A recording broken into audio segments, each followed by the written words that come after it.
Muy buenos días, muy buenas tardes o muy buenas noches, dependiendo dónde se encuentren. Sean bienvenidos al segundo panel del día 2 del Foro de Salud Digital Recaínsa 2022, Salud Digital para un Mañana Sostenible. Yo soy Jocelyn Carías y bueno, estamos muy contentos de poder traerles a ustedes este panel en el que vamos a tener la participación de referentes globales en este tema, en el que vamos a estar conversando sobre inteligencia artificial para la salud. ¿Hacia dónde vamos? Y bueno, quiero presentarles al extraordinario moderador que hemos traído para esta agenda. Es el doctor Alejandro Mauro. Hola Alejandro, bienvenido. Alejandro es médico especialista en informática médica con vasta experiencia y conocimientos en el manejo eficiente de proyectos de tecnologías de información en salud. Alejandro obtuvo el título de médico cirujano en la Facultad de Ciencias Médicas de la Universidad de Buenos Aires y actualmente se desempeña como jefe de departamento de informática biomédica en la Clínica Alemana de Santiago. Además de todo esto, Alejandro tiene experiencia como asesor de salud digital para el Ministerio de Salud de Chile, entre otras instituciones a nivel regional. Alejandro, esta audiencia y este panel es todo tuyo. Bienvenido. Muchísimas gracias Recaínsa por la invitación. Quiero presentarles a los panelistas que vamos a tener, que son un lujo, así que les voy a ir pidiendo que vayan encendiendo sus cámaras, ¿sí? Tenemos a Rebeca Distler, ¿sí? Que es líder en salud pública, impulsada, digamos, desde el impacto que trabaja en el nexo de la inteligencia artificial y las tecnologías digitales con la salud global, ¿sí? Rebeca ha pasado la última década construyendo asociaciones y programas estratégicos en organizaciones sin fines de lucro, gobiernos, empresas, fundaciones, así que ha implementado la informática en salud en varios continentes, africano, Asia, América Latina, ¿sí? Y hoy se desempeña como la estratega de inteligencia artificial, datos y salud digital para la Fundación Patrick McGovern.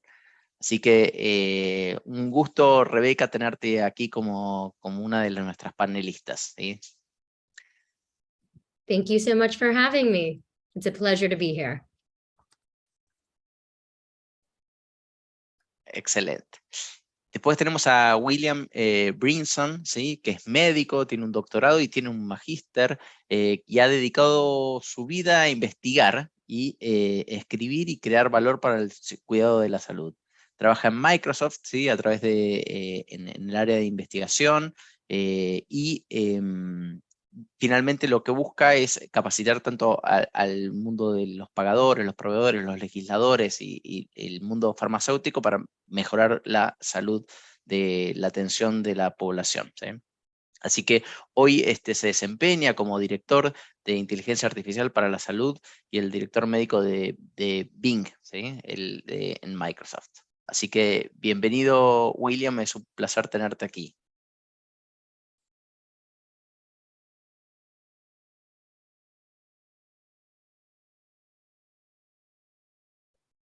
Thanks, it's great to be here. Bien, y tenemos a Lucy Setian, ¿sí? Que es responsable de la estrategia y la implementación de programas de digital e inteligencia artificial en la Fundación Novartis. Lucy está trabajando actualmente en fomentar el diálogo multiorganizacional y gubernamental, implementar iniciativas basadas en las mejores prácticas en la atención y entrega de salud digital en países de bajos y medianos ingresos. Así que para nosotros es súper bueno, digamos, quienes estamos en países latinoamericanos, el de poder tener a Lucy como panelista y poder escuchar cómo va proponiendo, digamos, e impulsando la adopción de salud digital en países, digamos, que están en vías de desarrollo. Así que bienvenida, Lucy, un gusto tenerte aquí con nosotros. Thank you so much, Alejandro. I'm looking forward to be part of this established panel. Bien, y para finalizar tenemos a Marina Rojo, que es experta en salud digital, es médica, tiene un magíster en salud pública y un doctorando, y está cursando su doctorado de medicina. Tiene un magíster en informática en salud, es docente e investigadora del Departamento de Salud Pública de la Facultad de Medicina de la Universidad de Buenos Aires y actualmente se desempeña como Health Product Specialist para Osana Salud, una empresa cuya misión es facilitar el acceso a los servicios de salud de calidad a través de la tecnología. Así que un gusto tenerte, Marina, con nosotros.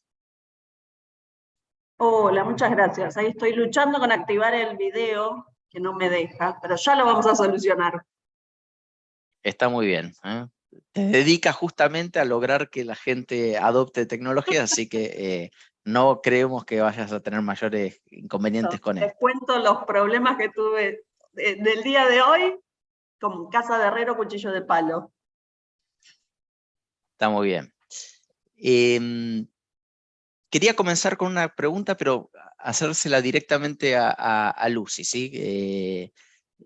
Lucy, en base a tu experiencia, ¿sí? En la implementación de proyectos de salud digital, cuéntanos un poquito en qué proyectos has estado trabajando que tengan que ver con inteligencia artificial. Well, Alejandro, we can probably spend the next couple of days just discussing some of the work that we have been doing. And I think it's a privilege to be here because actually we have been doing a lot of this work also with some of the partners on the call from Recaisa, from the McGovern Foundation. So what I can just give you is some nuggets. So first of all, what is artificial intelligence in the scope of the work that we do in health system transformation? Now, if you hear a little bit about the work of the Novartis Foundation, most of the time we talk about transforming systems from being reactive to being proactive, preventative one day, hopefully. And this all links a little bit to the topic of data. How can you really use the power of data to drive insights? And as we all know, data is at the cornerstone of artificial intelligence. So today, the Novartis Foundation spends most of its time with our small team and partners to work on data-driven initiatives, which sometimes transform in very specific AI, so artificial intelligence models, which have, I would say, a dual goal. Some of this artificial intelligence-related work that we do is directed towards health equity, which means really addressing concern of where are these underprivileged and under-resourced, unequally addressed populations which don't have the same quality and the same access of health services. This is on one side through the work we do on AI for healthy cities and the work that we do through the global data collaborative on cardiovascular health. And on the other side, we spend quite a lot of time implementing AI-driven innovations really to make it extremely easy for anyone really to address any sort of concern when it comes to simple things like getting a screening for their cardiovascular health by using something as simple as a mobile device in their hand with zero training. So the extent is pretty large. And as you see that the different types of initiatives always are relying on data and are always relying on partners. And to make all of this happen, of course, we spend a lot of time on policies related to artificial intelligence, which is actually the work we have been doing with Rebecca, with Luis, and the rest of the Recaisa team.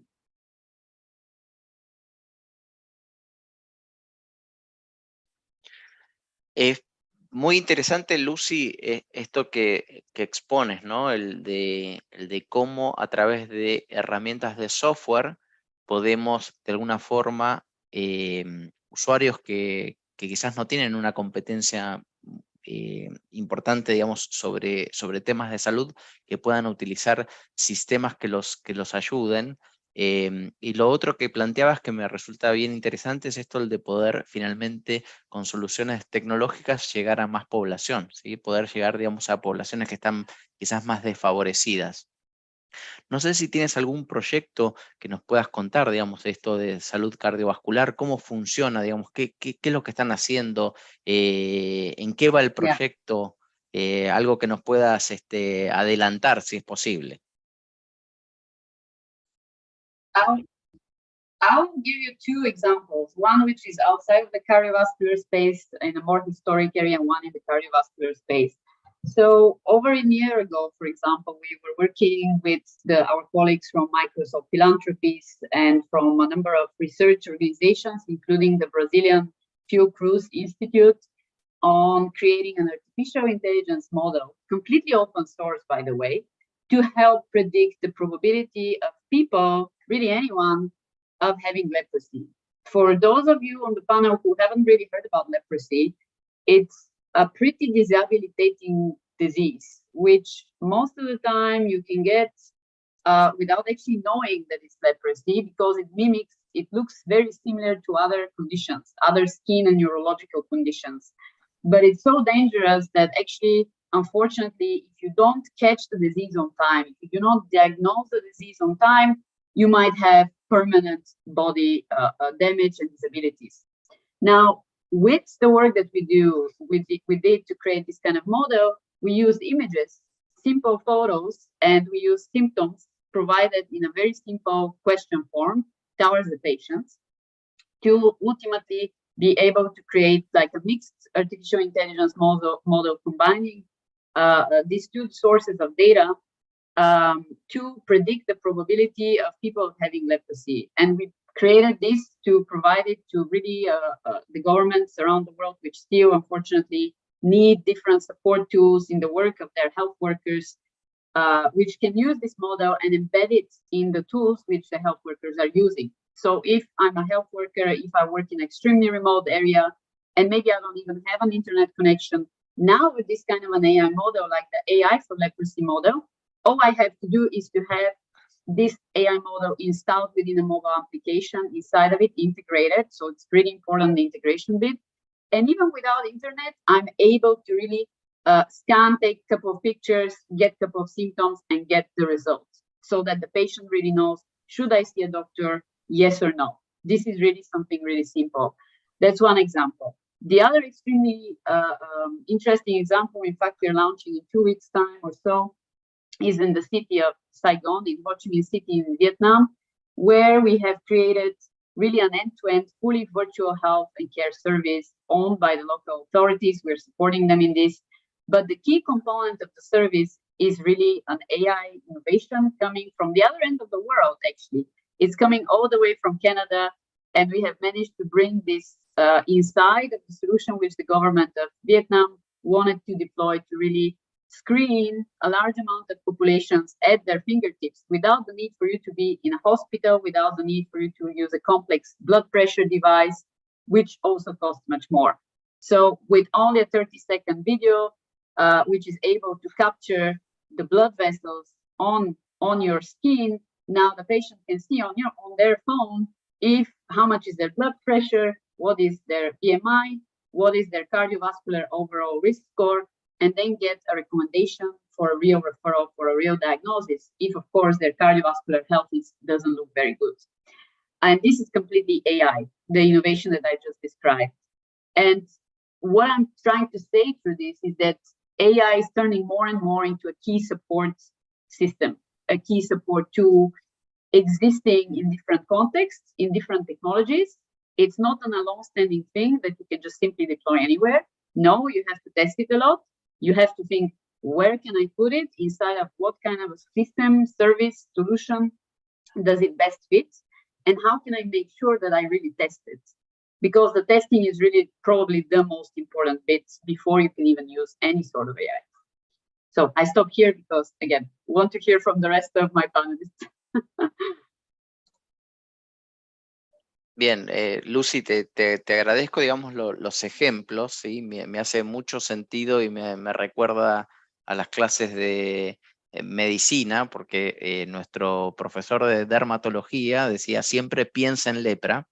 La lepra, digamos, es endémica en la Argentina y efectivamente pasa desapercibido. Muchos pacientes, digamos, pasan años, digamos, con diferentes tipos de tratamientos porque no hacen el tratamiento, digamos, que es indicado para la lepra porque no llegan a un diagnóstico. Así que creo que es una herramienta que es estupenda para implementar, para el caso en particular, digamos, de verdad llega a una población que en general es bien desfavorecida, digamos, que vive en zonas, digamos, donde están estas enfermedades, y son tecnologías que pueden apoyar a la toma de decisiones en el lugar donde se necesita. Así que me parece que es un ejemplo estupendo el que indicaste, ¿sí? Me gustaría hacerle una pregunta también a Rebeca, ¿sí? Y un poco siguiendo esta línea, ¿no? El de buscar, de implementar tecnologías en países que están en vías de desarrollo. Me gustaría saber, digamos, con tu experiencia, Rebeca, ¿sí? ¿Cómo podríamos apoyar a los países que están en vías de desarrollo de adoptar estas tecnologías basadas en inteligencia artificial? Absolutely. Alejandro, thank you for that question. And I just have to say, this is why it's such a pleasure to be in dialogue with partners like the Novartis Foundation, like Recaienza, because there's so much alignment around the values that go into that question, the principle behind it. I think one of the things that all of us on this call perhaps know is that artificial intelligence, precisely as Lucy said, it's a tool, it's a solution, but it is not a standalone silver bullet, if you will, in the health space. And while I think all of us are optimists and we see the potential for this technology to improve access to healthcare, to expand health services to under-resourced populations and health systems, that there's a lot of work that we need to do to ensure that those tools are fit for purpose for use in these environments. And so I think that's something that our foundation and the work that Lucy does, where it's really quite complementary, where we think a lot about how, yes, what are the things that we need to do to develop the AI-enabled tools, but what are the health challenges that we're trying to solve with those tools? And what is the environment that we need around them to ensure that these tools can have the impact that we are intending for them to have? And so something that we've been exploring a lot with our partners, and we work across Latin America and Africa and Asia, is thinking about those underlying enablers. Things like, how do we support cultures of data use so that when we introduce AI-enabled tools for clinical decision-making, for risk stratification, or for prediction, they are in the hands of folks that understand how to take a differentiated decision that leads to an improved outcome or a health service.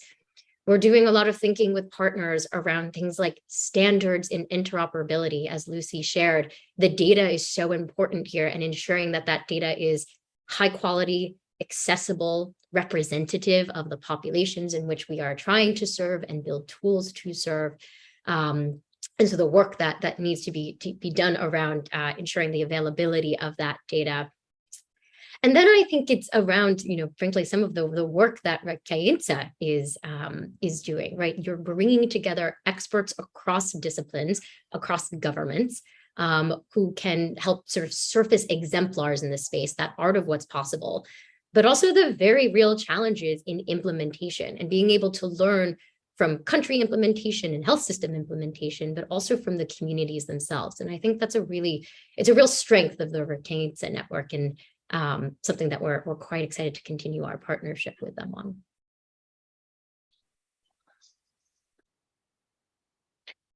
Muchísimas gracias, Rebeca. Bien interesante lo que indicas.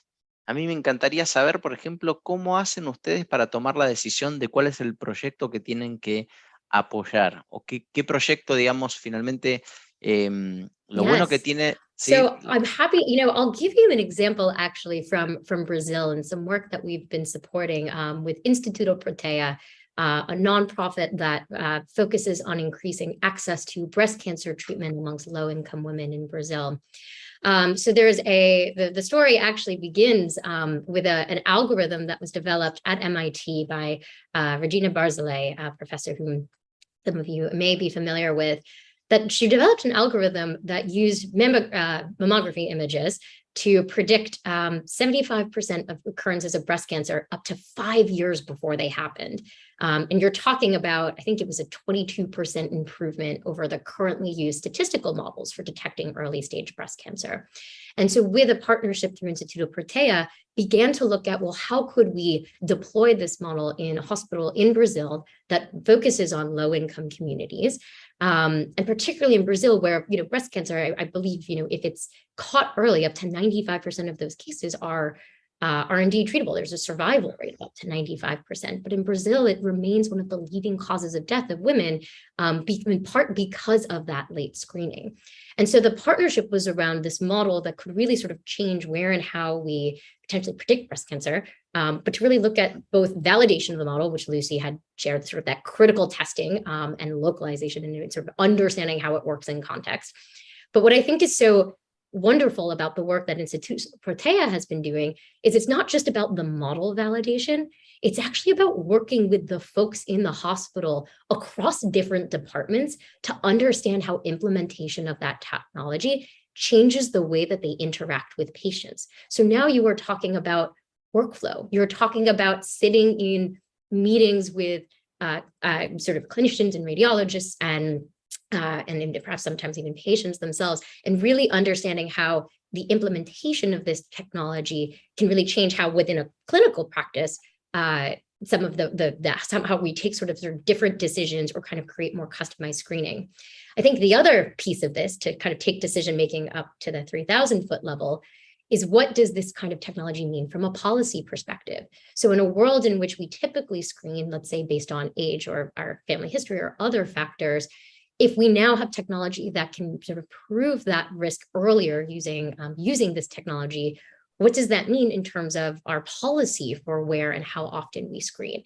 That is still, I think, early stage, but kind of hits at the kinds of decision-making that go from policymakers down to the health workers themselves, and why it's so important that we have folks that have experience not just in developing AI models and data science, but those who really understand the public health and the healthcare systems that those tools are going to be deployed in.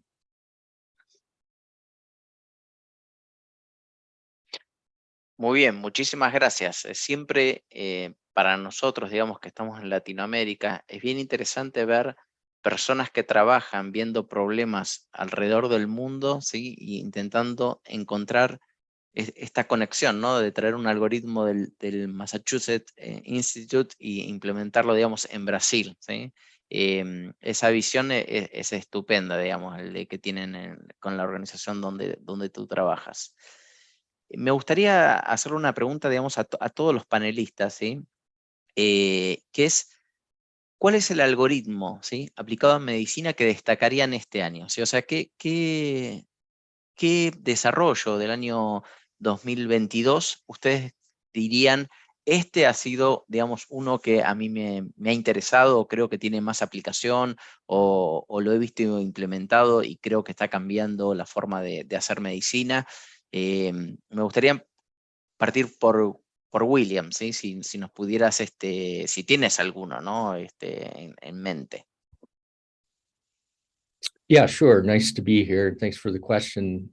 So at AI for Health, which is a philanthropic arm of Microsoft, we kind of focus on a few areas. One is imaging, including what Lucy was talking about. We did the leprosy evaluation.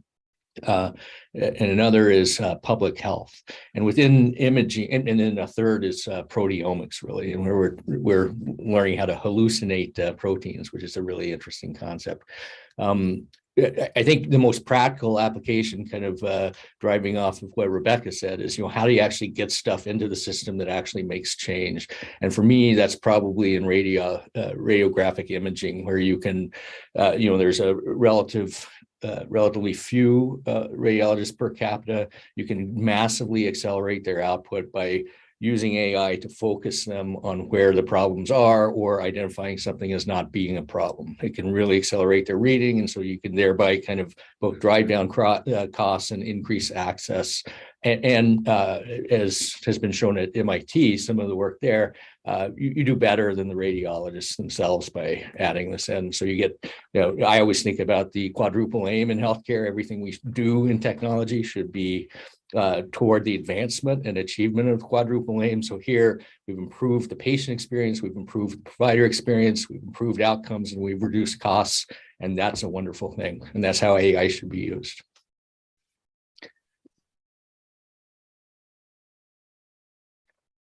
Excelente, William, muchas gracias. Y me quedé pensando con lo que decías, ¿sí? Con esto, digamos, de el descubrimiento de moléculas, de este tipo, digamos, de uso, tanto para el research, ¿no?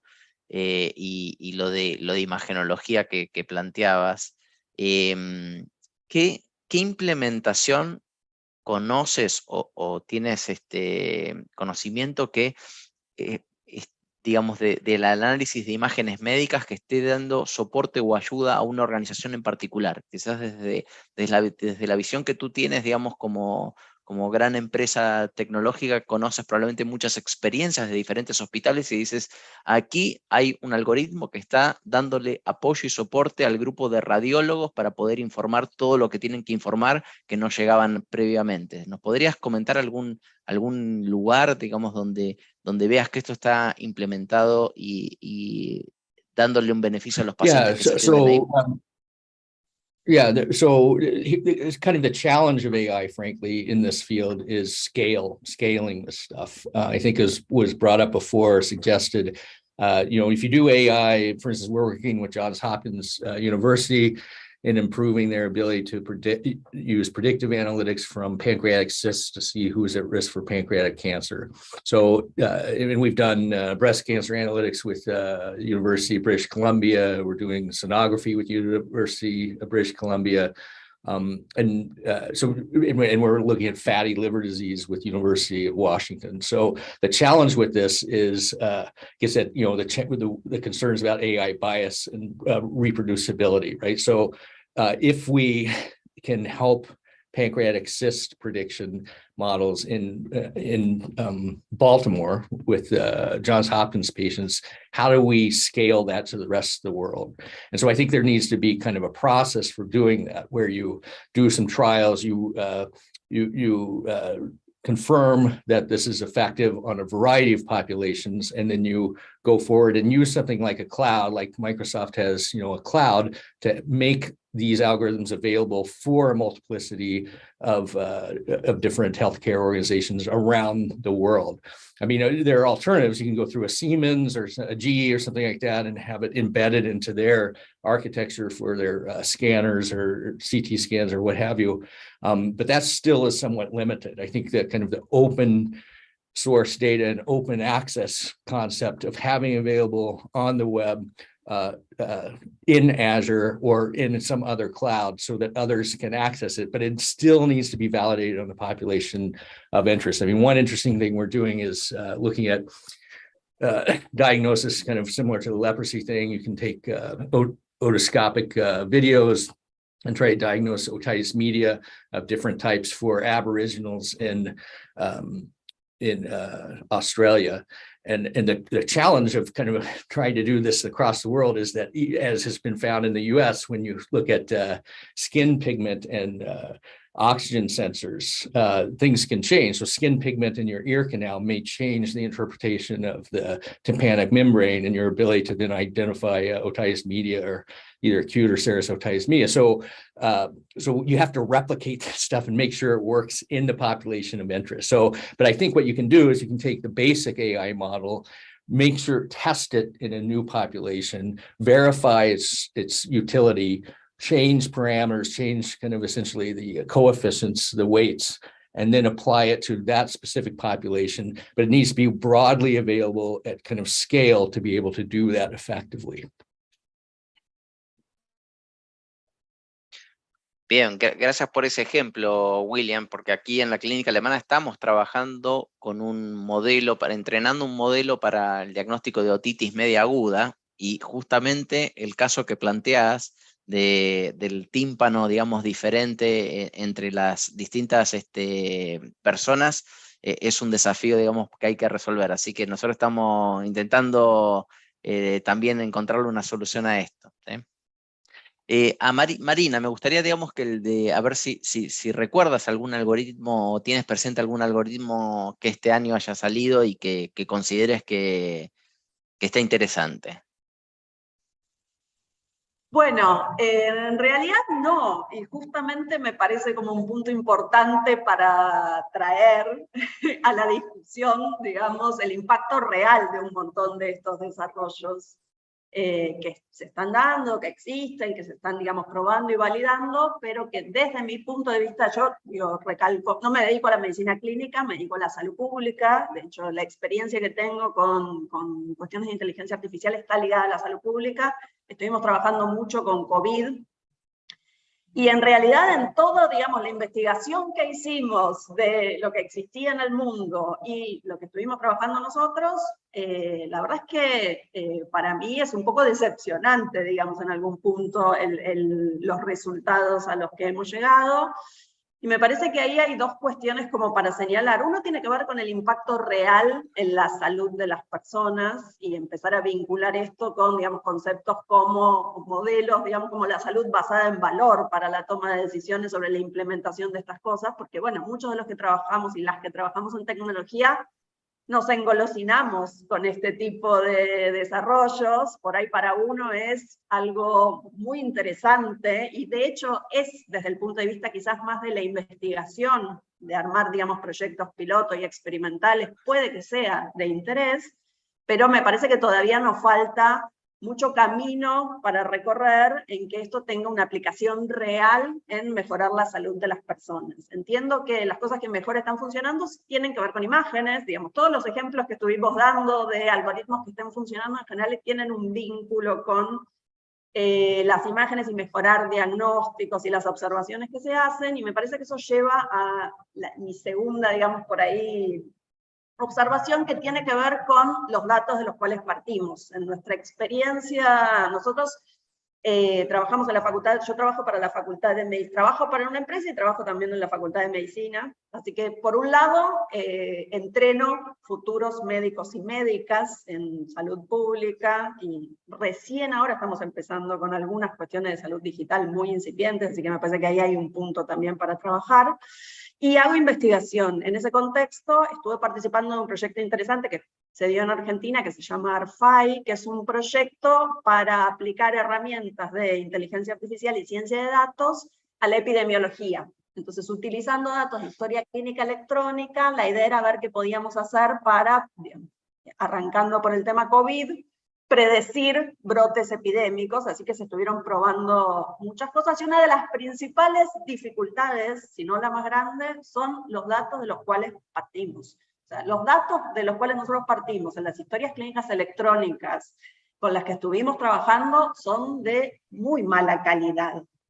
Y en relación a eso, digamos, hay temas vinculados a la estructura de esos datos, a la arquitectura, cosas que se estuvieron señalando. Si nosotros vamos a pensar en algoritmos como bienes públicos compartibles, eso es un tema.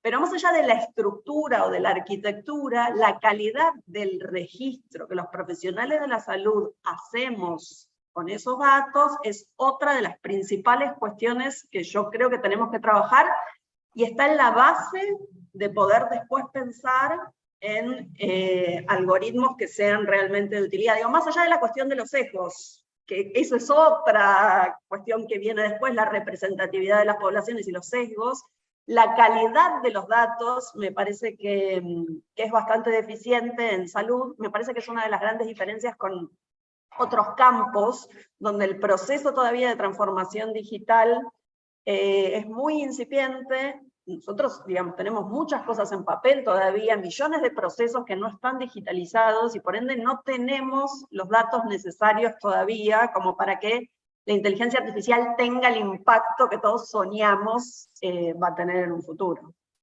Y pero Marina, en ese contexto, sí, y coincido con todo lo que estás exponiendo, ¿no? ¿Vos cómo lo ves? ¿Vos crees que de verdad tenemos que enseñarle a los médicos a que escriban correctamente en la historia clínica electrónica para que esto funcione, sí?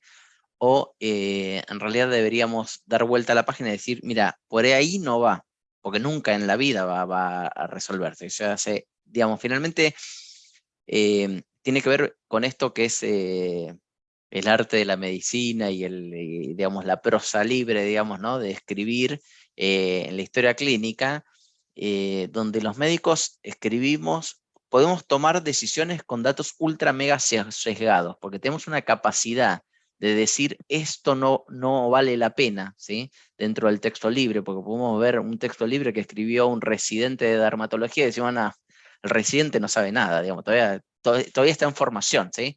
Y entonces los humanos tenemos una capacidad de ponernos en situaciones que los computadores no tienen esa capacidad, ¿sí? Y eso es parte de nuestra inteligencia consciente. Y entonces, a veces me pasa, ¿sí? que tengo la misma impresión que tienes tú, pero que digo, quizás no va por ahí, digamos, hay que usar otras cosas, digamos, ¿sí? Hay que sacarle información a aquellos lugares donde podemos de verdad obtener datos, más que intentar lograr formar a todos para que escriban algo que un computador pueda procesar. Ese es como un pensamiento que tengo, ¿no? Y lo otro que siempre me pregunto y me gustaría tener la impresión de Rebeca, de Lucio, de William, ¿sí? Que es si los datos que ustedes ven de otros países, ¿sí? Que quizás son más prolijos a la hora de registrar datos, ¿sí? Si los datos son mejores como para poder ser reutilizados para algoritmos de machine learning.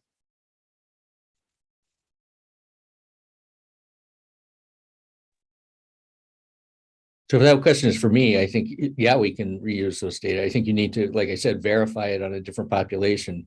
But I think, the challenge is that if we say the art of medicine, which I agree, I'm a physician, there's some art to it.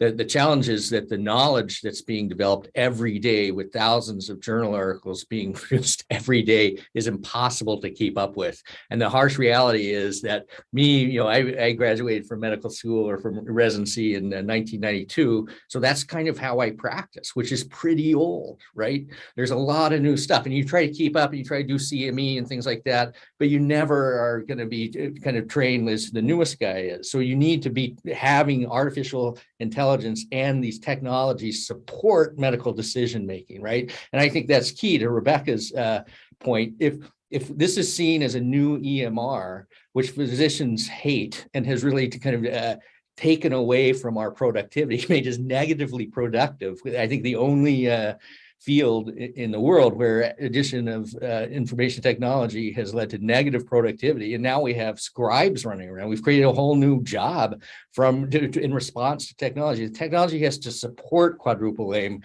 achievement and support the providers in doing the best they can so that we can achieve some efficiencies. So yes, we can, that support should include kind of updating knowledge, making sure we're up to date, but also learning from other countries, learning from different parts of the world so that we can integrate that into the clinical process. But if it's not in part and easy to use as part of the clinical process, it will not be effective. And frankly, in the US, if it's not paid for in some fashion, it will not be adopted. It will not be effective. So these are real challenges, I think, that we have to overcome to kind of achieve the reality or the potential reality of what AI has to offer in healthcare. Rebeca, Lucy, ustedes, digamos, ¿cómo ven esto? Aquí en Latinoamérica nosotros vemos que el grupo médico, ¿sí? A veces hace un registro impreciso o muy sesgado, escribe cosas contradictorias, digamos, de alguna forma en las historias clínicas electrónicas. Y eso hace que un proceso de machine learning le cueste mucho el decir, aquí hay algo escrito, pero no voy a creer en lo que está escrito, ¿sí? Que es un poco, digamos, la forma en la que trabajamos los profesionales, digamos, cuando vemos información en alguna historia clínica electrónica. Yo quería contarles, digamos, quería preguntarles desde su experiencia, digamos, en otros países, si se vive la misma complejidad, el que a veces la información que está dentro de las historias clínicas electrónicas no es información muy confiable y que hace difícil, digamos, estos procesos de reuso de los datos de las historias clínicas.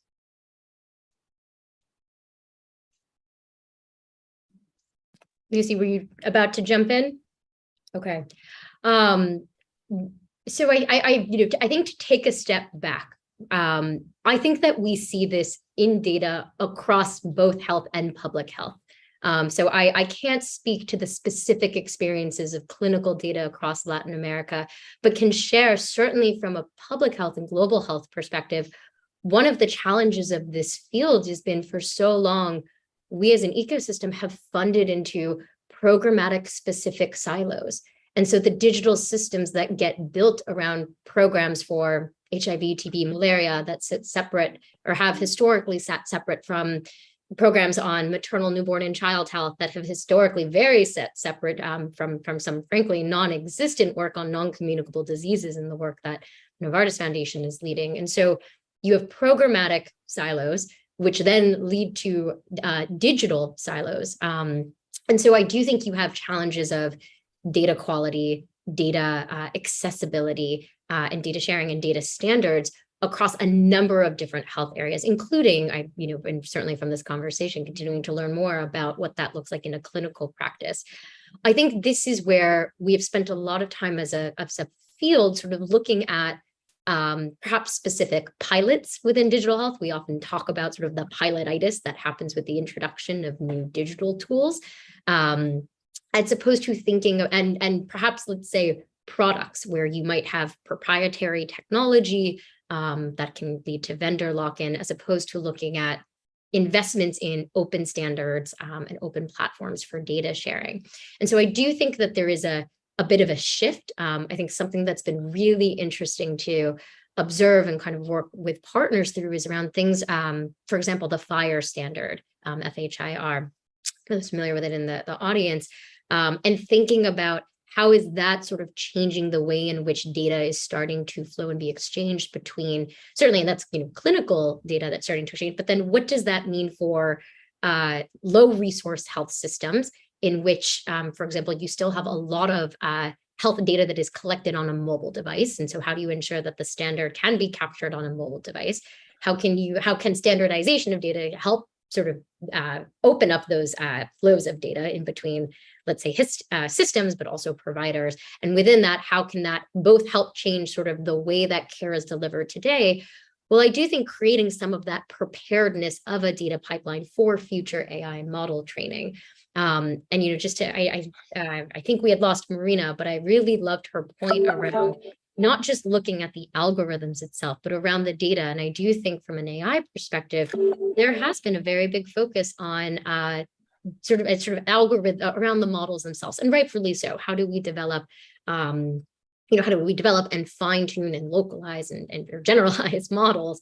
And now there's a really big focus, or not big, but sort of a shift toward thinking about more data-centric AI and thinking about the underlying data that goes into the models. And I think that that's going to be a space that's really exciting, and where I think we will unlock opportunity, not just for digital tools and non-ML AI tools, which are also very effective in health, but for those innovations like AI that we can see that are coming.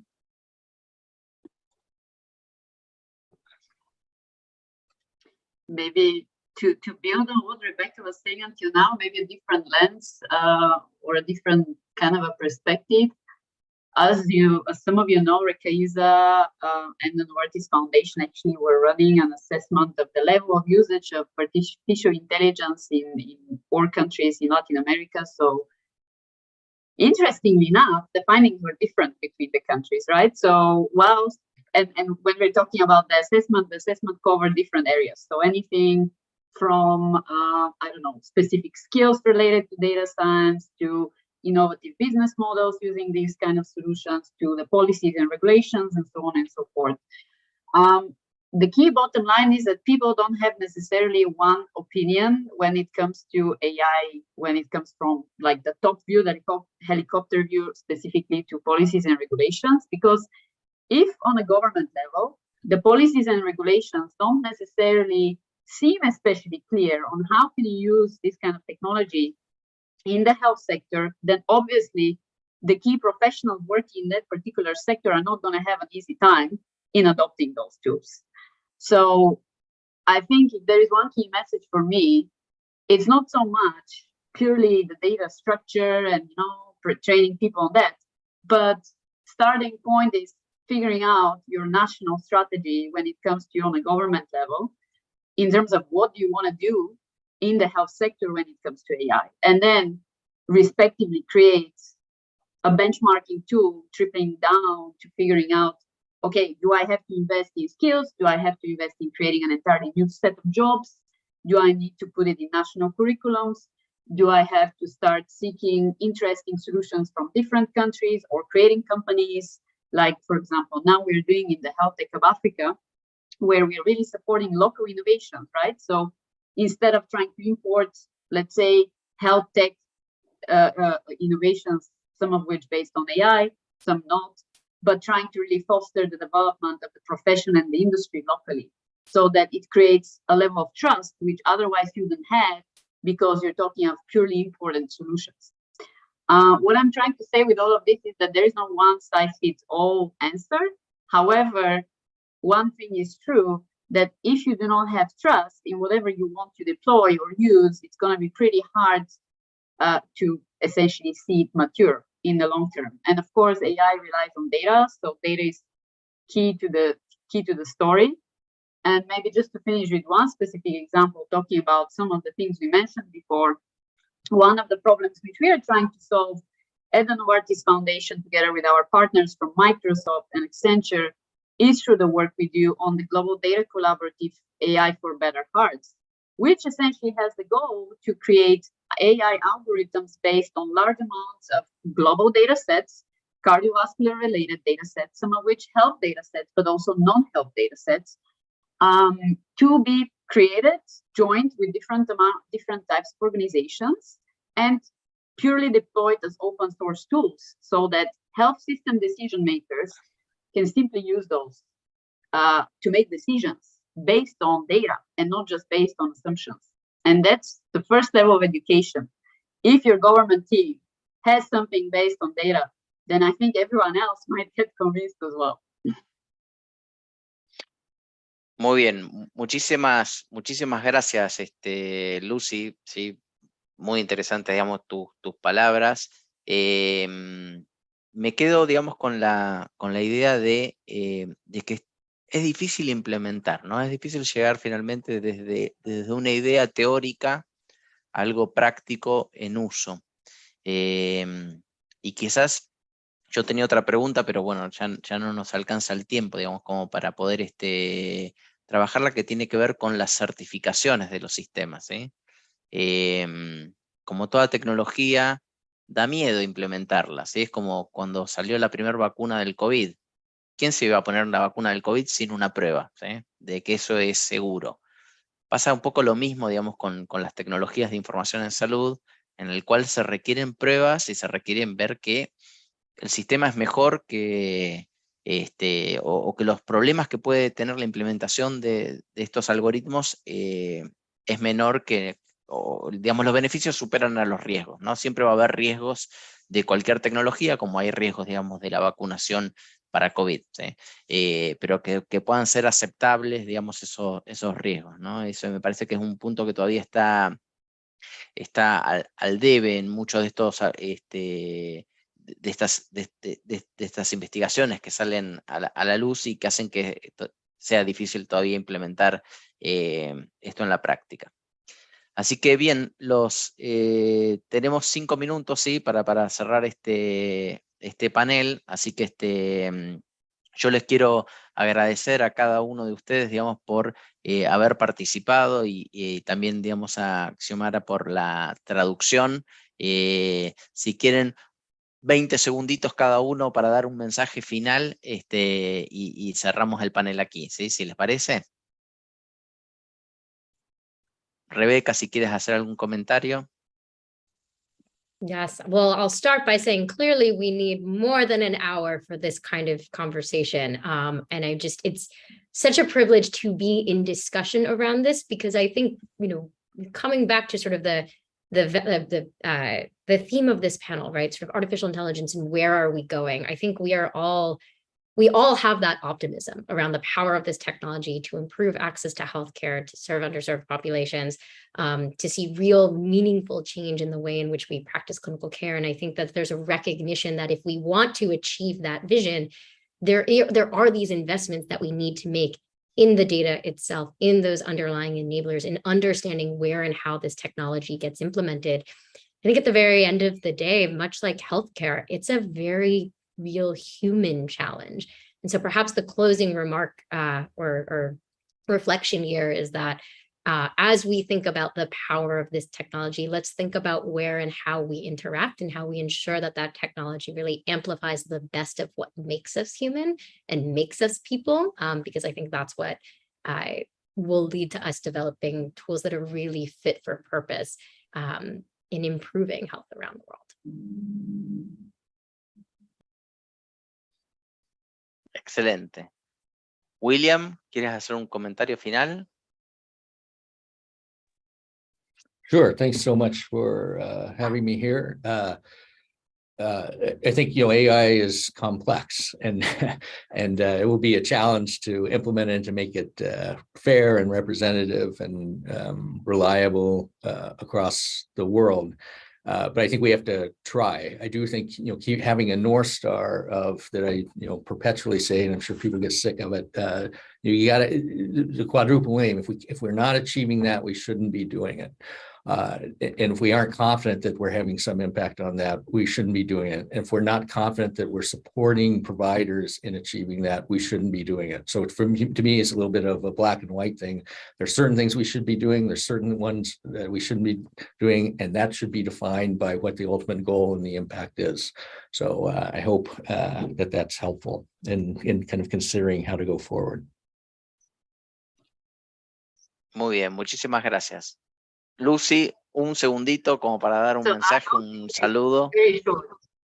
If you want to go fast, go along. But if you want to really go far in the impact you want to have on population health, go with the right kind of partners because you're going to go really far.